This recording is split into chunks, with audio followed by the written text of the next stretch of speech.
మానసిక వ్యాధిగ్రస్తులుగా మారిపోయారు.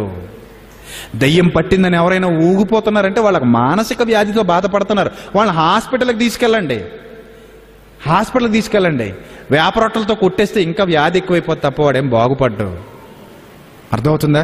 జుట్టు పట్టుకు పీకేస్తే వాడు బాధపడతాడు తప్ప వాడికి ఏం బాగుపడ్డావు. ఇవన్నీ వట్టిది, మానసిక వ్యాధి. నువ్వు ఎవరో అని అడుగుతాడు పట్టుకుని. పాప మా బాధ భరించలేక ఏదో పేరు చెప్పేస్తాడు. ఎక్కడి నుంచి వచ్చావు అంటాడు. పెద్దాపురం నుంచి వచ్చానంటది. ఏం చేద్దామని వచ్చావు అంటే ఏంటండి గాలి మాటలన్నీ. బైబిల్లో ఎక్కడ దేవుడు దీన్ని ధృవీకరించా లేదు. ఒకవేళ నిజంగా ఆత్మ వచ్చేస్తుంది అని అంటే బైబిల్లో కూడా ఆత్మహత్య చేసుకుని చచ్చిపోయిన వాళ్ళు కొంతమంది ఉన్నారు. అందులో మొట్టమొదటి వాడు ఎవరు? అందులో ప్రధానమైన వాడు మనందరికీ తెలిసిన వాడు ఇస్కరియోతు యోధా. ఊరి పెట్టుకుని చచ్చిపోయాడు. మరి ఏమయ్యాడు అని బైబిల్ చెప్పింది 25వ వచనం అపోస్తల కార్యాలు మొదటి అధ్యాయంలో. అపోస్తల కార్యాలు మొదటి అధ్యాయం 25వ వచనంలో యోధా ఎక్కడికి పోయాడని బైబిల్ చెప్తుంది. తన చోటికి వెళ్ళిపోయిన యోధా. భూమి మీదకి రానివ్వడు దేవుడు. చచ్చిపోయిన వాడు మళ్ళీ వచ్చేయడానికి ఇదేమన్నా సినిమా అనుకుంటున్నారా? ఎముడితో గొడవ పెట్టేసుకుని నన్ను ఇంకొక చిరంజీవిలోకి పంపించాను అడిగి మళ్ళీ ఈ చిరంజీవి ఆ చిరంజీవిలోకి వెళ్ళిపోవడానికి ఇదేమన్నా సినిమా అండి? ఈ సినిమాలేనండి ప్రజలను తప్పుదారి పట్టించేశాయి. ఈ సినిమాలేనండి వ్యవస్థను పాడు చేశాయి. ఈ సినిమాలేనండి దేవుడికి మనిషిని దూరం చేశాయి. కాబట్టి ఇలాంటి పనికి మాలిన సినిమాలు చూసి వాక్యాన్ని అపార్థం చేసుకోకండి. వాక్యం ఏం చెబుతుందో ఆలోచించండి. చనిపోయిన వాడు మళ్ళీ తిరిగి రావటానికి దేవుడు పర్మిషన్ ఇవ్వట్లేదు. ఎవ్వడు కూడా. దేవుడి పర్మిషన్ ఉండాలి నువ్వు బయటికి రావాలంటే. అసలు దేవుడు నిన్ను వదలడు. నేను రానివ్వనని ఖచ్చితంగా చెప్పేశాడు బైబిల్లో. మరి వస్తున్నాడని చెబుతున్న ఇవన్నీ మన మానసికమైన రోగానికి సంబంధించిన, మనం ఏదైతే నమ్మామో అది జరుగుతున్నట్టుగా మనకు అనిపిస్తుందండి. మీరు బలంగా దేన్నైతే నమ్ముతున్నారో జరుగుద్దనే భయంతో మీరు ఉంటారండి. కాబట్టి ఆ భయం మిమ్మల్ని, ఆ అనుమానం మిమ్మల్ని మానసికంగా కృంగదీసి చంపేస్తుంది తప్ప ఇవన్నీ అవాస్తవాలు. అర్థమవుతుందా? ఇక మరి కిందకి మనం చదువుతూ వెళ్ళగలిగితే ఇక బైబిల్లో మీకు ఒక డౌట్, ఇప్పుడు ఒక డౌట్ ప్రారంభం అవుతుంది. సరే అయితే ఓకే, చచ్చిపోయిన వాళ్ళ ఆత్మలు భూమి మీదకి రావు, ఓకే. చచ్చిపోయిన వాడు ఎవడో భూమి మీదకి వచ్చి మనిషిని పట్టడు, ఓకే. మరి బైబిల్లో దయ్యాలు పట్టిన వాళ్ళు ఉన్నారు కదా. బైబిల్లో దయ్యాలు పట్టిన వాళ్ళని యేసుక్రీస్తు ప్రభు వారు వదిలించారు కదా. బైబిల్లో దయ్యాలు పట్టిన వాళ్ళని శిష్యులు వదిలించారు కదా. మరి ఇవన్నీ ఏంటి? దయ్యాలు మనిషిని పట్టకపోతే, అంటే చనిపోయిన వాడు మరొక చనిపోయిన బ్రతుకున్న వాడిని పట్టకపోతే, మామూలుగా దురాత్మలు ఉన్నాయి కదా, దయ్యపు శక్తులు, అవి పడతాయి కదా అని ఒకవేళ మీరు అనుకుంటే అవి ఎలా పడతాయో జాగ్రత్తగా చూద్దాం. అసలు దయ్యం అనేది భూమి మీద ఉందా లేదా అనేది మొదట మనం చూడగలిగితే ఎఫెసీయులకు రాసిన పత్రిక 6వ అధ్యాయము 12వ వచనం చూడండి. ఏలయనగా మనము పోరాడున్నది శరీరులతో కాదు గాని ప్రధానులతోనూ అధికారులతోనూ ప్రస్తుత అంధకార సంబంధులకు లోకనాథులతోనూ ఆకాశ మండలమందున్న దురాత్మల సమూహాలతోనూ అన్నాడండి. అంటే ఆకాశ మండలం మీద ఏమున్నాయి? దురాత్మలున్నాయి. ఇవి చచ్చిపోయిన వాళ్ళ ఆత్మల. ఇవి ఈ ఆకాశ మండలం మీద ఉన్న ఈ దురాత్మలన్నీ కూడా భూమి మీద నుండి చచ్చిపోయి వెళ్ళిపోయిన వాడి ఆత్మలని మీరు అనుకుంటే పొరపాటు. ఇవి చచ్చిపోయిన వాళ్ళ ఆత్మలైతే కాదు. మరి ఈ దురాత్మలు ఎక్కడి నుంచి వచ్చాయి అనేది మీరు ఆలోచించగలిగితే, అసలు దురాత్మలన్నిటికీ మూల పురుషుడు ఒకడున్నాడు. వాడే సాతాను లేదా అపవాది. అసలు వీడెవడు, ఈ అపవాది ఎవడు అనేది మీరు ఆలోచిస్తే, వీడు ప్రారంభంలో ఒక దేవదూత. ఈ దేవదూత మనకి దేవుడు ఇవ్వాలనుకున్న పరలోకాన్ని కావాలనుకుని, దాన్ని సొంతం చేసుకోవాలనుకుని దేవుని మీద యుద్ధాన్ని ప్రకటించింది. అలా యుద్ధాన్ని ప్రకటించినప్పుడు ఈ దేవదూతను దేవుడు పరలోకంలో నుంచి నెట్టివేశాడు. యెషయా గ్రంథం 14వ అధ్యాయము 12 నుంచి జాగ్రత్తగా మీరు చూడగలిగితే ఇక్కడ కూడా అదే సందర్భాన్ని దేవుడు మాట్లాడుతున్నాడు. తేజో నక్షత్రమా, వేకువ చుక్క, నీవెట్లు ఆకాశం నుండి పడితివి? జనములను పడగొట్టిన నీవు, అనగా దేవదూతలనే పడగొట్టిన నీవు నేలమట్టము వరకు ఎట్లు నరకబడితివి? నేను ఆకాశమునకు ఎక్కిపోదును, దేవుని నక్షత్రములకు పైగా నా సింహాసనమును హెచ్చింతును, ఉత్తర దిక్కునున్న పైనున్న సభాపర్వతం మీద కూర్చుందును, మేఘమండలం మీదకి ఎక్కుదును, మహోన్నతునితో నన్ను సమానునిగా చేసుకుందును నీవు మనస్సులో అనుకుంటివి. నీవు పాతాళమునకు నరకములో ఒక మూలకు త్రోయబడితివి. చూసారా? అలాగే ప్రకటన గ్రంథం 12వ అధ్యాయము 7వ వచనం నుంచి కూడా మీరు జాగ్రత్తగా చూడగలిగితే, అప్పుడు పరలోకములో ఒక మహాయుద్ధము జరిగింది. ఆ యుద్ధము దేవదూతలకు మధ్య జరిగింది, సాతానుకు మధ్య జరిగింది. అప్పుడు దేవుడు ఈ మిఖాయేలు అనే దేవదూతతో ఈ దయ్యమును, ఈ సాతానును, వాడి యొక్క అనుచరులు, ఈ సాతాను అనేక మంది దూతలను మోసగించేసింది, తన వశం చేసుకుంది. ఆ దూతలన్నీ కలిపి పడద్రోయబడ్డాయి. ఆ దూతలే దురాత్మలు. ఈ దురాత్మలే యేసుక్రీస్తు ప్రభు వారి కాలంలో మనుషుల్ని పట్టడం జరిగింది. మరి ఎందుకు ఈ దురాత్మ మనిషిని పట్టింది? ఒక దురాత్మ మనిషిని పట్టాలంటే దేవుడి పర్మిషన్ అవసరమా కాదా? ఇది మనకు మొదట తెలియాలి. అర్థమవుతుందండి? ఒక దురాత్మ డైరెక్ట్గా వచ్చి నేను పట్టేయాలంటే పట్టలేదు. దేవుడు పర్మిషన్ ఇవ్వాలి. దేవుడు పర్మిషన్ ఇస్తే పట్టగలదు. దేవుడు పర్మిషన్ ఇవ్వకపోతే పట్టలేదు. మరి దేవుడు ఎందుకు పర్మిషన్ ఇస్తాడు దానికి? అసలు దేవుడు ఎక్కడైనా పర్మిషన్ ఇచ్చాడా అనేది మనం మొదట చూడగలిగితేనండి, సమూయేలు మొదటి గ్రంథం 18వ అధ్యాయం 10వ వచనాన్ని చూడండి. సమూయేలు మొదటి గ్రంథం 18వ అధ్యాయము 10వ వచనం. మరునాడు దేవుని యొద్ద నుండి దురాత్మ సౌలు మీదికి బలముగా వచ్చింది. అంటే దురాత్మ దేవుడి దగ్గర నుంచి రావడం ఏంటి? దురాత్మ దేవుడి దగ్గర నుంచి రావడం ఏంటి? అది ఎవరి మీదకి వచ్చింది? సౌలు మీదకి. అసలు ఇప్పుడు సౌలు పరిస్థితి ఎలా ఉంది మొదట మనకు తెలియాలి. ఇప్పుడు సౌలు దేవునికి అనుకూలంగా ఉన్నాడా, దెయ్యానికి అనుకూలంగా మారిపోయాడా? దేవునికి అనుకూలంగా ఉన్నాడండి సౌలు? లేడండి. దేవుని మాట వినక, లోకం మీద దోపుడు సొమ్ము మీద ఎగబడి, దేవుని మాటకు భిన్నంగా ప్రవర్తించి సాతానుకు చోటిచ్చేశాడు. సాతానుకు చోటిచ్చడం వలన పూర్తిగా ఇక దేవుని పరిధిలో నుండి, లేక దేవుని ఆలోచనల్లో నుండి వేరైపోయాడు. అలా ఎవరు వేరైపోయినా, దేవునిలో నుండి ఎవరు వేరైపోయినా వాళ్ళ మీద ఎవరి ప్రభావం ఉంటుంది? దయ్యం ప్రభావం ఉంటుంది. అప్పుడు దేవుడు వాటికి పర్మిషన్ ఇచ్చేస్తాడండి. ఇక వాడు నా మాట విననప్పుడు, ఇప్పుడు కోడి పిల్ల తల్లి రెక్కల చాటునున్నంత వరకు గెద్దకు దొరుకుతుందా? చెప్పండి, దొరకదు. ఈ తల్లి రెక్కల నీడ ఉండకుండా కోడి పిల్ల బయటకు పరిగెత్తింది అనుకోండి, నేను రాను నీ దగ్గరికి అందనుకోండి పిల్ల, అప్పుడు ఏం చేస్తుంది? గద్ద నీట్గా వచ్చి 2 కాళ్ళతో పట్టుకుని ఎత్తుకుని పోయి పొడుచుకు తినేస్తుంది. అర్థమవుతుందా?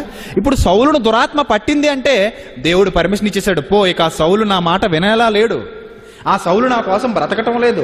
ఆ సౌలు నాకు విలువనివ్వటం లేదు. ఆ సౌలు నా పరిధిలో నుండి వెళ్ళిపోయాడు, తప్పిపోయాడు. కాబట్టి పర్మిషన్ అడుగుతుంది దురాత్మ వెళ్ళి, ప్రభువా ఇక వాడిని మాట వినట్లేదు, మరి నేను నన్ను వాడుకోమంటావా? ఈ పాత్ర నువ్వు బయటపడేసావు కదా. చూసారా, చాలామంది పాత సామాన్లు కొంటామని వస్తుంటారు. ఎప్పుడు ఇస్తారు మీరు సామాన్? అది ఇక నీకు పనికిరాదు, పక్కన పడేసినాడా, పట్టుకుపో మాకు అవసరం లేదంటావు. అంటే నువ్వు వాడుకునేవాడికి ఇస్తావా? నీకు ఉపయోగపడేవాడికి ఇస్తావా? నీకు అర్హమైన పాత్రను సాతానికి ఇస్తావా? ఇవ్వో. ఎవడైతే నీకు ఉపయోగపడట్లేదు పడుకో అంటావు. అంటే వాడు ఒక మనిషిని పట్టాలి అంటే ఎవరి పర్మిషన్ ఉండాలి? దేవుని పర్మిషన్ ఉండాలి. దేవుని పర్మిషన్ లేకుండా దురాత్మ ఎవరిని ఆవహించలేదు. దేవుని పరిధిలో ఉన్నవాడి దగ్గరకు అసలు దురాత్మ రానేరదు, రాలేదు అని మనకు అర్థమవుతుంది. అయితే మరి యేసుక్రీస్తు ప్రభు వారి కాలంలో ఈ దయ్యాలు ఎలా వచ్చాయి, ఇక ఈ దయ్యాలు పట్టడం వల్ల ఏమి సంభవించాయి అనేది మొట్టమొదట మనం చూడగలిగితే ప్రియమైన దేవుని వారలారా, యేసుక్రీస్తు ప్రభు వారి కాలంలో మీరు మత్తయి సువార్త, మార్కు సువార్త, లూకా సువార్త, యోహాను సువార్త అన్నిటినీ మీరు పరిశీలించగలిగితే యేసుక్రీస్తు ప్రభు వారు వదలగొట్టిన దయ్యాల్లో బలహీనపరిచే దయ్యాలున్నాయి, చాంద్రరోగం పట్టించిన దయ్యాలున్నాయి, మూగవైన చెవిటి దయ్యమా అంటాడంటే మూగతనాన్ని కలిగించగలదు దయ్యం, చెవిటితనాన్ని కూడా యేసుక్రీస్తు ప్రభు వారి కాలంలో కలిగించినట్టుగా మనం చూస్తున్నాం.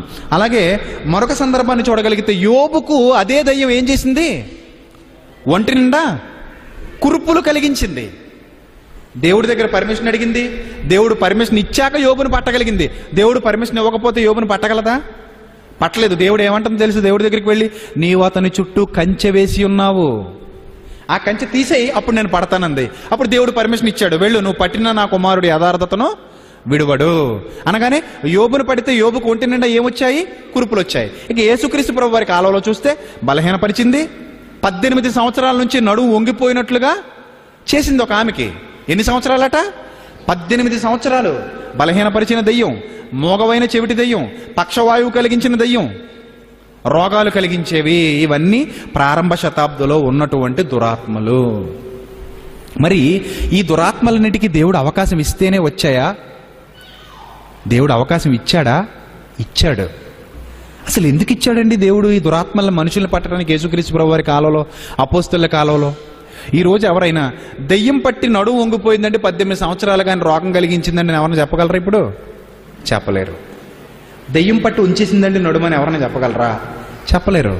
చాందర రోగం కలిగించే దెయ్యం ఎప్పుడైనా మనం చూసామా? ఇప్పుడు లేదు. మరి మూగతనాన్ని, చెవిడితనాన్ని కలిగించేసిన దెయ్యాలని మాట్లాడుతూ ఉన్నవాడు సడన్గా మూగోడు అయిపోయి, మాట్లాడుతూ ఉన్నవాళ్ళు, వింటూ ఉన్నవాళ్ళు సడన్గా చెవిటోళ్ళు అయిపోయి దెయ్యం పట్టేసిన సందర్భాలు మనం చూస్తున్నాం సమాజంలో? లేవు. మరి ఇవన్నీ ఎప్పుడు చూస్తున్నాం మనం? బైబిల్లో చూస్తున్నాం, ప్రారంభ శతాబ్దంలో. మరి ప్రారంభ శతాబ్దంలో ఇలా ఎందుకు పట్టాయి? ఎందుకు ఇలాంటి రోగాలు కలిగించాయి? చూసారా? దయ్యం పట్టి ఒక మనిషిని ఉరిపోసుకునేలా చేయలేదు, చంపేలేదు, ఏమీ చేయలేదు. రోగాలు పట్టించింది ప్రారంభ శతాబ్దంలో. ఈ రోగాలు యేసుక్రీస్తు ప్రభు వారు వదలగొట్టేసేవారు, అవి పారిపోయేవి. ఇలా ఎందుకు జరిగాయి అనేది మనం బైబిల్లో చూడగలిగితే ప్రియమైన దేవుని వారలారా, లూకాసు వార్త 13వ అధ్యాయం 16వ వచనం చూడండి. లూకాసు వార్త 13వ అధ్యాయం 16వ వచనంలో ఏమని రాయబడిందో చూడండి. ఇదిగో 18 ఏండ్ల నుండి సాతాను బంధించిన అబ్రహాము కుమార్తె అయిన ఈమెను విశ్రాంతి దినమందు ఈ కట్ల నుండి విడిపింప తగదా అని అతనితో చెప్పెను. ఆయన ఈ మాటలు చెప్పినప్పుడు ఆయనను ఎదిరించిన వారందరూ సిగ్గుపడిరి. ఏమండి? అంటే యేసుక్రీస్తు ప్రభు వారి అద్భుతాన్ని చేయటానికి ఒక దయ్యం అవసరత ఏర్పడింది అని మనకు అర్థమవుతుంది. ఒక దురాత్మను దేవుడు వాడుకొని ఏం చేయిస్తున్నాడు? అద్భుతాన్ని చేయిస్తున్నాడు. తర్వాత మరొక సందర్భాన్ని చూద్దాం. యోహాను సువార్త అసలు ఈ అద్భుతాలు ఎందుకు చేశాడో దేవుడు, యేసుక్రీస్తు ప్రభు వారి ద్వారా ఈ సూచక్రియలు దేవుడు ఎందుకు జరిగించాడు? దయ్యాలను వదలగొట్టడం, వాళ్ళు విశ్వసించటం. దయ్యాలు వదలగొడుతుంటే వాళ్ళు నమ్ముతున్నారు యేసుక్రీస్తుని. అలాగే ప్రారంభంలో ఇశ్రాయేలీల దగ్గరకు మోషేను దేవుడు పంపించాడు. మోషే ద్వారా కూడా దేవుడు ఏం చేయించాడు? సూచక్రియలు చేయించాడు. మోషే అంటాడు, ప్రభు నేను వాళ్ళ దగ్గరకు వెళ్తాను ప్రభు, వాళ్ళు నన్ను నమ్మరు ప్రభు, నన్ను ఏం చేయమంటావు ప్రభు అంటే ఏమన్నాడు దేవుడు? నీ చేతిలో ఉన్నది ఏంటి నాయన అని అడిగాడు.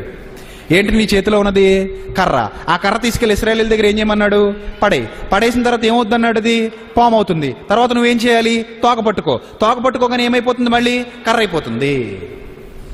అలాగే కొన్ని నీళ్లు తీసుకో, వాళ్ళ ముందు ఒలికించు, అవి ఏమైపోతాయి? రక్తమైపోతుంది. చూసారా? ఇలా ఎన్నో సందర్భాలలో సూచక్రియలు మోషే ద్వారా చేయించి, మోషే వంటి ఒక ప్రవక్తను మీ సహోదరులలో మీ కొరకు నేను పుట్టింపబోచున్నానని ద్వితీయోపదేశకాండం 18వ అధ్యాయంలో దేవుడు ముందుగానే ఇశ్రాయేలీయులకు చెప్పాడు. ఇప్పుడు మోషే వంటి ప్రవక్త మోషే చేసినట్టుగా సూచక్రియలు దేవుడి కోసం చేయాలంటే ఈ దురాత్మలకు పర్మిషన్ ఇచ్చి మీరు పట్టండి, వెళ్ళి మీరు పడితే వాళ్ళని ఎవరు వదలగొడతారు? నా కుమారుడని యేసుక్రీస్తు వదలగొట్టాలి. అలా వదలగొట్టినప్పుడు ఈ ప్రజలందరూ ఈయన దేవుని కుమారుడని విశ్వసించాలి. అది దేవునికి దురాత్మలకు మధ్య జరిగినటువంటి ఒప్పందం. ఈ ఒప్పందం వలననే ప్రారంభ శతాబ్దంలో వాక్యం స్థిరపరచబడని కాలంలో ఈ దురాత్మలు మనుషుల్ని పట్టి రోగగ్రస్తులుగా, రోగపీడితులుగా, భయంకరులుగా మార్చినప్పుడు దేవుడు వచ్చి ఒక మాట అనగానే వదిలి వెళ్ళిపోయేటివి. దీన్ని దేవుడు ధృవీకరిస్తూ యోహాను సువార్త 20వ అధ్యాయం 30-31 వచనాలు చూడండి ఎంత క్లియర్గా చెప్పాడు. యోహాను సువార్త 20వ అధ్యాయము 30-31 వచనాలు. అనేకమైన ఇతర సూచక క్రియలు యేసు తన శిష్యులు ఎదుట చేసిన ఎన్నట? అనేకమైనవి. అన్నీ వ్రాయబడ్డాయా బైబిల్లో? అన్నీ వ్రాయబడలేదు, అనేకమైనవి చేశాడు. అవి ఈ గ్రంథమందు వ్రాయబడి ఉండలేదు గాని యేసు దేవుని కుమారుడని క్రీస్తు అని మీరు నమ్మునట్లు, నమ్మి ఆయన నామమందు జీవము పొందునట్లు ఇవి వ్రాయబడెను. చూసారా? ఇంతకీ ఇవి ఎందుకు వ్రాయబడ్డాయట? మనం ఆయన్ని విశ్వసించాలి కాబట్టి. వ్రాయబడిన దానిని విని మనం విశ్వసిస్తున్నాం. వినుట వలన విశ్వాసము కలుగును. ఏమి వినుట వలన విశ్వాసము కలుగును? క్రీస్తును గూర్చిన మాట వినుట వలన మనకు విశ్వాసము కలుగును. మాట ఉంది కాబట్టి మాట విని మనం విశ్వసిస్తున్నాం. ప్రారంభ శతాబ్దంలో ఈ మాట ఉందా? చెప్పండి. ప్రారంభ శతాబ్దంలో వ్రాయబడిన దేవుని గ్రంథం అనేది ఉందా? లేదు. మరి ఏముంది అప్పుడు? పాత నిబంధన ఒకటే ఉంది, కొత్త నిబంధన ఇంకా యేసుక్రీస్తు ప్రభు వారి కాలానికి వ్రాయబడలేదు. మరి కొత్త నిబంధన ఎప్పుడు వ్రాయబడింది? యేసుక్రీస్తు ప్రభు వారు వెళ్ళిపోయాక, శిష్యులు ప్రారంభించాక, సువార్త పరిచర్య క్రీస్తు శకం 50-60 సంవత్సరాల మధ్య కాలంలో బైబిల్ వ్రాయబడటం అనేది ప్రారంభించబడింది. మత్తయి సువార్త కానివ్వండి, మార్కు సువార్త కానివ్వండి, లూకా సువార్త కానివ్వండి, యోహాను సువార్త కానివ్వండి, ఆ తర్వాత పరిశుద్ధాత్మ ప్రేరణతో అపోస్తలుడైన పౌలు భక్తులు రాసిన పుస్తకాలు కానివ్వండి, క్రీస్తు శకం 40-50 నుంచి ప్రారంభమై క్రీస్తు శకం 90లో ప్రకటన గ్రంథంతో ముగించబడింది కొత్త నిబంధన. మరి అప్పటి వరకు విశ్వాసంలో నిలబడాలంటే ఏం కావాలి? సూచక క్రియలు కావాలి. జనం నమ్మటానికి, యేసు దేవుని కుమారుడని విశ్వసించడానికి దేవుడు ఈ దురాత్మలను పంపించి ఈ కార్యాలన్నింటినీ జరిగించాడు. దీనికి బెస్ట్ ఎగ్జాంపుల్ మీరు జాగ్రత్తగా చూడగలిగితే, ఈ ఈ అద్భుతాలు, ఈ సూచక్రియలు యేసుక్రీస్తు ప్రభు వారు చేశారు, అపోస్తలులు చేశారు. మిగిలిన వారు ఎవరు చేయలేకపోయారు. ఈ దయ్యాలను అందరూ వెళ్ళగొట్టలేకపోయారు. ఎందుకు? ఆ దయ్యాలు కూడా ఎవరు పొమ్మంటే పోతాయి? యేసు పొమ్మంటే పోతాయి, అపోస్తలులు పొమ్మంటే పోతాయి. ఈ దురాత్మలు మిగిలిన వాళ్ళు ఎవరైనా పొమ్మంటే పోతాయా? పోవు. దానికి బెస్ట్ ఎగ్జాంపుల్ మీరు చూడగలిగితే అపోస్తలుల కార్యాలు 19వ అధ్యాయము 11వ వచనం చూడండి. అపోస్తలుల కార్యాలు 19వ అధ్యాయము 11వ వచనం. మరియు దేవుడు పౌలు చేత విశేషమైన అద్భుతములు చేయించెను. అతని శరీరమునకు తగిలిన చేతిగుడ్డలైనను నడికట్లైనను రోగుల యొద్దకు తెచ్చినప్పుడు రోగములు వారిని విడిచెను, దయ్యములు కూడా వదిలిపోయెను. ఏం తెచ్చినప్పుడట? ఏం తెచ్చినప్పుడు దయ్యం వదిలిపోయేదట? చేతిగుడ్డలంటే జేబురుమాలు, కర్చీఫ్. పౌలు గారు తుడుచుకున్న కర్చీఫ్ తెచ్చి దయ్యం పట్టిన వాడి మీద అలాగన్నారు అనుకోండి, దయ్యం పోయేదట. రోగం పట్టిన వాడికి ఇలా టచ్ చేశారనుకోండి, కర్చీఫ్ తీసుకెళ్లి, రోగం తగ్గిపోయేది. ఇది యేసుక్రీస్తు ప్రభు వారు పౌలు చేత చేయిస్తున్నటువంటి అద్భుతాలు. దయ్యాలు వదిలిపోయాయి. ఆ తర్వాత చూడండి, అప్పుడు దేశ సంచారికులు, మాంత్రికులైన కొందరు యూదులు, చూసారా ఎవరున్నారట అప్పటికే సమాజంలో? మాంత్రికులు. అంటే వీళ్ళ మంత్రాలకు చింతకాయలు రాలుతాయి అనుకుంటున్నారా? రాలో, దొంగలు. ఇప్పుడు ఉన్నారు మాంత్రికులు. వాళ్ళ వల్ల ఏం పనులు అవ్వండి. నిజంగా వీడు మాంత్రికుడైతే మెడలో పూసలు, చేతికో గుడ్డ, వాళ్ళు వీళ్ళు ఇచ్చి 5-10 అడుక్కుని బతకడం ఎందుకు? ఆలోచించండి. ఏ బిల్ గేట్స్ దగ్గరకో దెయ్యాన్ని పంపించాడు అనుకోండి, దెయ్యం బిల్ గేట్స్ని ఆవహించి 1,00,000 కోట్లు తెచ్చి మాంత్రికుడికి ఇచ్చేసింది అనుకోండి. ఆలోచించండి. ధనవంతులు బోలెడంత మంది ఉన్నారు. ఈ మాంత్రికుడు ఆ పెంట మీద అక్కడ ఇక్కడ అవి ఇవి ఏరుకుని వాళ్ళకి తాయితులు కట్టి ఈ బతకడం ఎందుకు? సరిగ్గా డబ్బున్న వాడి దగ్గర దయ్యాన్ని పంపించాడు అనుకోండి, ఆ దయ్యం ఈ డబ్బున్నవాడిని నిద్రలో లేపి ఇంటి తలుపు ఇనప బీరువా తలుపు తాళం తీసి అందులోనవన్నీ సూట్ కేసులో మూట కట్టి అలా సీక్రెట్గా నడుచుకుంటూ వచ్చేసి ఈ మాంత్రికుడి చేతిలో పెట్టేసి మళ్ళీ ఇంటికి వెళ్ళి పడుకున్నాడు అనుకోండి, దయ్యం వదిలేసింది అనుకోండి. పొద్దున్న లేచేసరికి ఆ పెట్లో డబ్బులుండో, వీడు ఏమైపోయింది అని తలా నోరు బాదుకుంటాడు అంతే. ఇది నిజమైతే అలా చేయొచ్చు కదా మాంత్రికుడు. అబ్బాయి అలాంటి మాంత్రికులు ఎవరు లేరు. రిజర్వ్ బ్యాంకు గవర్నర్నో లేదా ఆంధ్ర బ్యాంకు మేనేజర్నో పట్టాడు అనుకోండి ఈ మాంత్రికుడు దెయ్యంతో, అప్పుడు ఏమవుతుంది? ఆంధ్ర బ్యాంకులోనూ డబ్బు అంత తీడిదే, ఆంధ్ర బ్యాంకులోన బంగారం అంత తీడిదే. చూసారా? అంటే జనం నమ్ముతున్నారు కాబట్టి ఈ మాంత్రికులందరూ దొంగ మాటలు చేసి మాయమాటలు చెప్పి నమ్మిస్తున్నారు తప్ప నిజానికి ఈ మాంత్రికుడికి మంత్రకాలకి చింతకాయలేమి రాలవు. వీడు కూడా అందరిలా కష్టపడాలి, డబ్బు సంపాదించాలి, పిల్లల్ని పోషించుకోవాలి. అర్థమవుతుందా? ఏదో ఒక పని చేయకపోతే వీడికి పొట్ట గడవదు, డబ్బు కావాలి. అందుకే తాయితులు కడతాను, పూజలు చేస్తాను, శాంతులు చేస్తాను, అవి చేస్తాను, ఇవి చేస్తానని మిమ్మల్ని మాయ చేస్తాడు.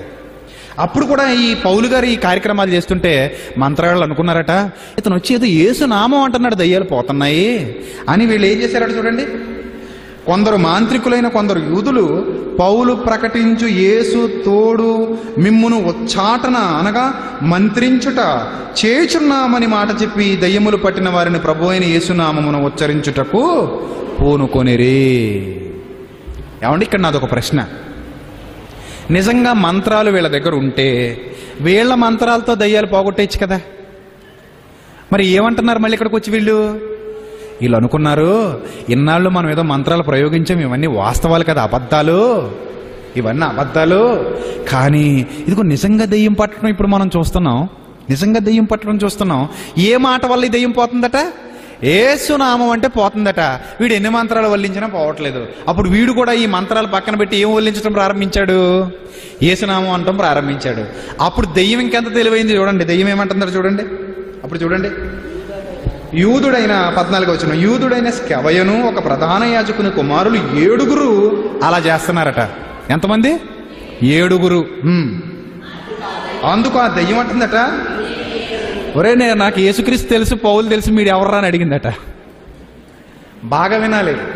నేను యేసుని ఎరుగుదును, పౌలుని ఎరుగుదును, మాకు కొన్ని అండర్స్టాండింగ్స్ ఉన్నాయి. దేవుడు మమ్మల్ని ఎందుకు పంపించాడంటే యేసుక్రీస్తు పొమ్మంటే పో అని చెప్పాడు మాకు. పౌలు అపోస్తలులు పొమ్మంటే పో అని చెప్పి మమ్మల్ని పంపించాడు. మేము కొంతకాలం ఇక్కడ ఉండి వెళ్ళిపోవడానికి వచ్చాం. అందుకే లోకాసు వార్తలు అంటది, యేసుక్రీస్తు నువ్వు వెళ్ళగొట్టేటప్పుడు అంటాయి, ప్రభువా ఇంత తొందరగా కాలము రాకమునిపే మమ్మును పాతాళములోనికి పంపుటకు నీవు వచ్చితివా? మాకు కొంత కాలం ఇచ్చాడు కదయ్యా మీ తండ్రి, మమ్మల్ని అప్పుడే పాతాళంలోనికి పంపకయ్యా, మమ్మల్ని ఎక్కడికి పంపించు? ఆ పందుల మందలోనికి పంపించేయి అని బతిమిలాడుకున్న యేసుక్రీస్తుని దయ్యాలు యేసుకు వణికిపోయాయి. కారణం, ఈ దయ్యాలకి దేవుడికి ఒక అండర్స్టాండింగ్. ఏంటది? యేసు పొమ్మంటే మీరు పోవాలి, అపోస్తలుడు పొమ్మంటే మీరు పోవాలి, ఇక ఎవడొచ్చినా మీరు పోవాల్సిన పని లేదు. అందుకే ఇవేమంటున్నాయి చూడండి, ఆ వాళ్ళతో ఆ యూదులతో ఏమంటున్నాయి? అందుకు ఆ దయ్యము, నేను యేసును గుర్తెరుగుదును, పౌలును కూడా ఎరుగుదును, మీరెవర్రా నన్ను పొమ్మంటున్నారు? అసలు మీకు నాకు ఏం అండర్స్టాండింగ్ ఉందరా మీరు నన్ను పొమ్మంటున్నారు? దేవుడు ఏమన్నా మీరు పొమ్మంటే పోవాలని నాకు చెప్పలేదు కదా, మీరు వెళ్ళగొడితే వెళ్ళాలని దేవుడు నాకు చెప్పలేదు. యేసు వెళ్ళగొడితే పొమ్మన్నాడు, అపోస్తలుడు వెళ్ళగొడితే పొమ్మన్నాడు. ఇది మాకు ఉన్న అండర్స్టాండింగ్. ఎంతవరకు? వాక్యం స్థిరపరచబడాలి కాబట్టి మేము ఉపయోగపడాలి, అందుకే మమ్మల్ని పాతాళంలోంచి రిలీజ్ చేసి కొంతకాలం పంపించాడు. అదే లోకాసు వార్త చూడండి, లోకాసు వార్త 8వ అధ్యాయము 31వ వచనం. యేసు నీ పేరేమని వారిని అడుగగా, చాలా దయ్యమును వారిలో చొచ్చినందున నా పేరు సేనా అని చెప్పాను. పాతాళములోనికి పోవుటకు మమ్మల్ని ఆజ్ఞాపించొద్దని భయపడుతున్నాయంటే ఇవి ఎక్కడి నుంచి వచ్చాయి? ఇప్పుడు ఎక్కడి నుంచి వచ్చాయి? పాతాళంలో నుంచే వచ్చాయి. పాతాళంలో నుంచి రావాలంటే ఎవరి పర్మిషన్ ఉండాలి? దేవుడు పర్మిషన్ ఉండాలి. ఈ పాతాళంలో నుంచి వచ్చాయడానికి మరొక మంచి రెఫరెన్స్ చూడండి, పేతురు రాసిన 2వ పత్రిక 2వ అధ్యాయం 4వ వచనం. దేవదూతలు అనగా దురాత్మలు, దురాత్మలుగా మారిన దేవదూతలు పాపము చేసినప్పుడు దేవుడు వాటిని విడిచిపెట్టక పాతాళ లోక మందలి కటిక చీకటి గల బెదములలో వాటిని బంధించి తీర్పునకు వారిని కావలిలో ఉంచెను అన్నాడు. చూడండి, చూసారా? ఇవే యేసు కాలంలో రిలీజ్ చేయబడ్డాయి ఒక ఒప్పందం మీద. ఏంటి? వాక్యం స్థిరపరచబడేంత వరకు మీరు పట్టండి, మీరు పడితే అపోస్తలుడు యేసు మిమ్మల్ని వదలగొడతారు, అలా వదలగొట్టినప్పుడు యేసుక్రీస్తు దేవుని కుమారుడని నమ్ముతారు. కాబట్టి ఈ సూచక్రియలు జరగాలంటే మీరు వాళ్ళని పట్టాలి. ఇది దేవుడికి దయ్యాలకి మధ్య జరిగిన ఒప్పందం. అలాగే మత్తయి వార్త 8వ అధ్యాయము 29వ వచనం. మత్తయి వార్త 8వ అధ్యాయం 29వ వచనం.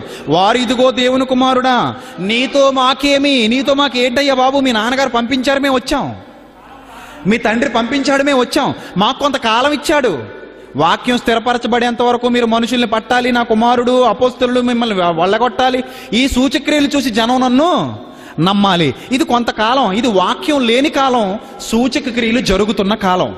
కాబట్టి కాలము రాకమునుపే మమ్మును బాధించుటకు ఇక్కడికి వచ్చితివా? కాలము రాకమునుపే మాకంటూ ఒక కాలం ఉంది, ఈ కాలంలో మమ్మల్ని ఇలా వదిలేయి. చూసారా? ఇది దేవుడికి వాటికి మధ్య జరిగిన ఒప్పందం. ఇక అపోస్తలుల కార్యాలకు మళ్ళీ వచ్చేయండి. మీరు చదువుకున్న సందర్భం అపోస్తలుల కార్యాలు 19వ అధ్యాయం. ఇప్పుడు మీకు బైబిల్ బాగా అర్థమవుతుంది, జాగ్రత్తగా చూడండి. అపోస్తలుల కార్యాలు 19వ అధ్యాయము 14వ వచనం. యూదుడైన స్కెవయను ఒక ప్రధాన యాజకుని కుమారులు 7 అలాగు చేయుచుండ్రి. అందుకు ఆ దయ్యము, నేను యేసును ఎరుగుదును, పౌలును కూడా ఎరుగుదును, కానీ మీరెవర్రా అని అడుగగా, ఆ దయ్యము పట్టినవాడు ఎగిరి వారి మీద పడి వారిని ఇద్దరిని లొంగదీసి గెలిచెను. చూసారా? ఏం చేశారట? యేసునామములో పో అనగానే వీడు ఏం చేశాడట? ఎగిరి తన్నాడటండి. ఇద్దరిని లొంగదీసి గెలిచేశాడట. గెలిచడం కూడా ఎలా కొట్టాడు తెలుసా? వాళ్ళని తీసుకొట్టాడు. ఏమండి? అందుచేత వారు దిగంబరులై గాయము తగిలి ఆ ఇంట నుండి ఒకటే పరుగండి. యేసునామలో పౌలు పో అంటే పోతుందా, నువ్వు పో అంటే పోద్దా? నువ్వెవడు అసలు పొమ్మండానికి అని ఎగిరి తన్ని గుడ్డలోడు తీసుకొట్టి పరిగెత్తించేయండి. అర్థమవుతుందా? ఆ తర్వాత చూడండి ఏం జరిగిందో. ఈ సంగతి ఎఫెసులో కాపురమున్న సమస్తమైన యూదులకు గ్రీసు దేశస్థులకు తెలియవచ్చినప్పుడు వారికందరికీ భయము కలిగను గనుక ప్రభువైన యేసు నామము గానపరచబడెను. అంటే వాక్యం స్థిరపరచబడని కాలంలో ఈ సూచక క్రియలు దేవుడు జరిగించాడు. అప్పుడు ఈ దురాత్మలు మనుషుల్ని పట్టి పీడించేవి. తర్వాత విశ్వసించిన వారు అనేకులు వచ్చి తాము చేసిన వాటిని తెలియజేసి ఒప్పుకొనిరి. ఏం చేశారు వాళ్ళు? పౌలు దగ్గరకు వచ్చారట. పౌలు గారు, మేము ఇన్నాళ్ళు చాలా మాయలు చేశామండి, ఇన్నాళ్ళు ప్రజలను చాలా మోసగించామండి, మా మంత్రాలకు చింతకాయలు రాలవని తెలిసినా కూడా మంత్రాలు ఉచ్చరించామండి, తావితులు కట్టామండి, పూజలు చేశామండి, ఇలా ఎంతో మందిని మోసగించి డబ్బు సంపాదించామండి, మేము చేసింది తప్పండి అని దొంగ మాంత్రికులందరూ ఎవరి దగ్గరకు వచ్చారట? ఇప్పుడు పౌలు దగ్గరకు వచ్చారు. ఈ దొంగ మాంత్రికులందరూ వచ్చి పౌలు దగ్గర ఏం చేస్తున్నారు? వాళ్ళు చేసిన దొంగ పనులన్నిటినీ ఒప్పుకొనిరి. 19వ వచనం. మరియు మాంత్రిక విద్యే మొదలెట్టేశారట. వీళ్ళు ఓ స్కూల్ పెట్టేశాడు వీడు దొంగడు. మీరు మంత్రాలు నేర్చుకున్న స్కూల్ పెట్టేశారట. ఈ మాంత్రిక విద్య అభ్యసించిన వారు అనేకులు తమ పుస్తకాలు తెచ్చి అందరి వాటిని కాల్చేశారు. అర్థం ఏంటి? ఇందులో ఏవి లేదు. ఈ మంత్రం వీటికి చింతకాయలు రాలవు. కాల్చివేసిరి.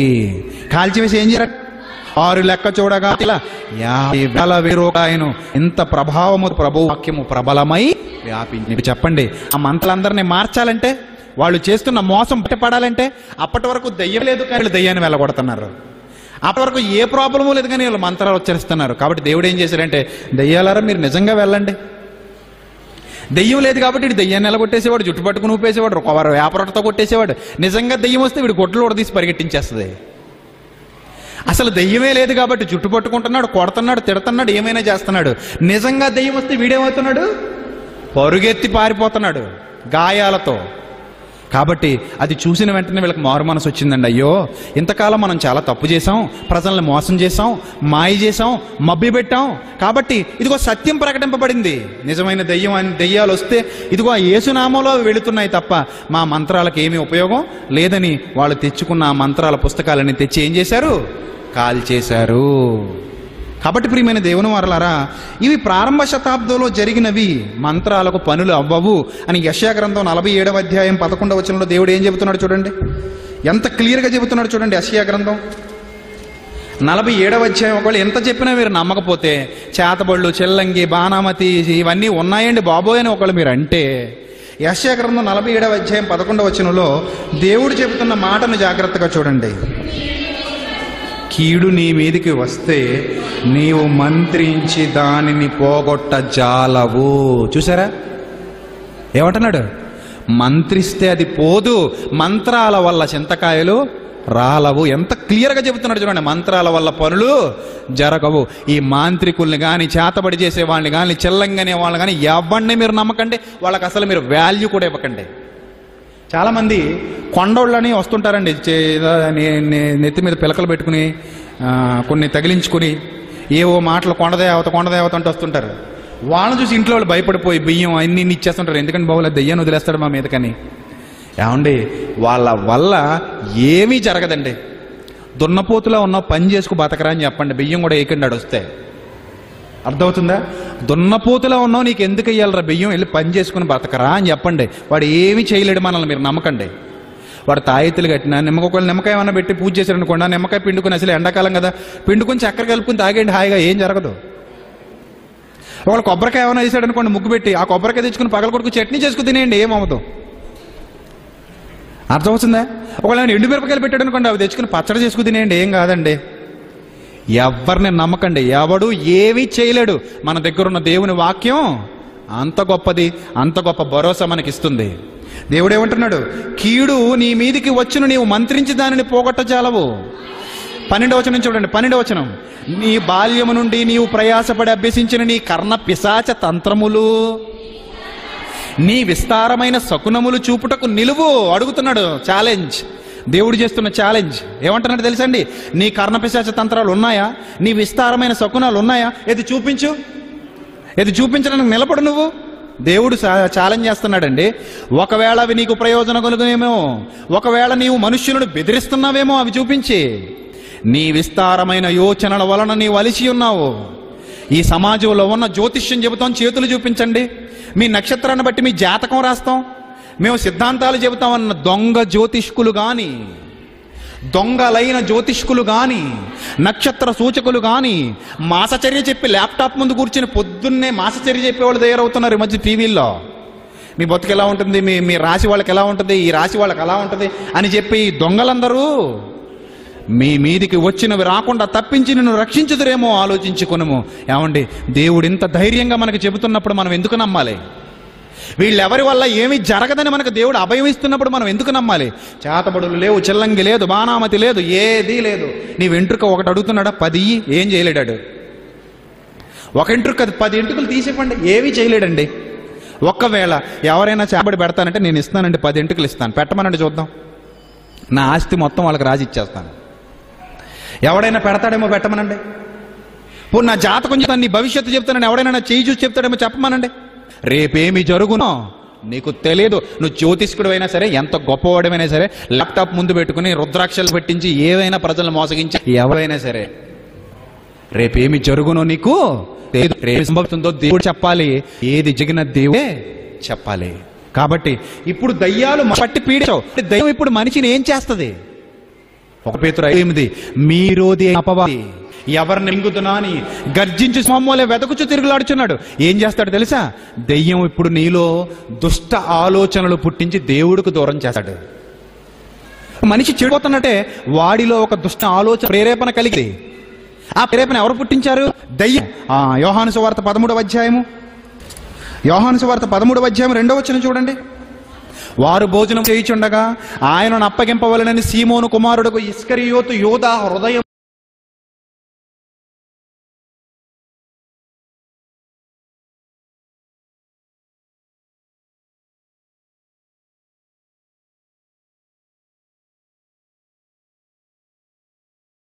లో అపవాది ఆలోచన పుట్టించి ఉండెను గనుక.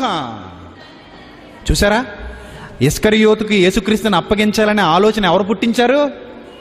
ఎవరు పుట్టించారు? అపవాది. ఇస్కరియోతుని పట్టలేదు, ప్రేరేపించింది. ఇప్పుడు నిన్ను కూడా ప్రేరేపిస్తుంది, లోకచి పట్టిస్తుంది.